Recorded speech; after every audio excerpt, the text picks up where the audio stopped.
বাইরে ভাই, আজকে ইন্টারমিডিয়েট কেমিস্ট্রি পরীক্ষায় দেখি প্রশ্ন কঠিন করতে যায় এমন অবস্থা করছে যে ইলেকট্রন রে পেঁচাইতে পেঁচাইতে পেঁচাইতে পেঁচাইতে নিউক্লিয়াসের ভিতরে হামদাই দিছে। ইলেকট্রন কি নিউক্লিয়াসের ভিতরে থাকে? ইলেকট্রন তো বাইরের সেলে ঘুরে। হ্যাঁ, আর আর আর নিম্ন সেল থেকে উচ্চ সেলে যাইতে পারে, উচ্চ সেল থেকে নিম্ন সেলে যাইতে পারে, কিন্তু ইলেকট্রন রে হামদাই দিছে কই? নিউক্লিয়াসের ভিতরে।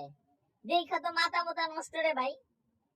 এখন অনেকে 2 দিয়ে করছে, অনেকে 1 দিয়ে করছে, করুকা, কিন্তু নিউক্লিয়াসে আপনার কি মনে করছেন ভাই?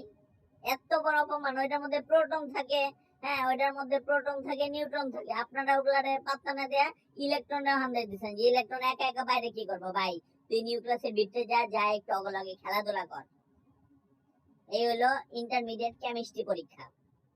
হ্যাঁ, নিউক্লিয়াসের মধ্যে প্রোটন আর নিউট্রন একাকিত্ব বোধ করছিল, এর জন্য থার্ড পারসন সিঙ্গুলার নাম্বার হিসাবে আমরা ইলেকট্রনকে নিউক্লিয়াসের ভিতরে হামলাই দিচ্ছি। ধন্যবাদ। রি রি রি রি রি রি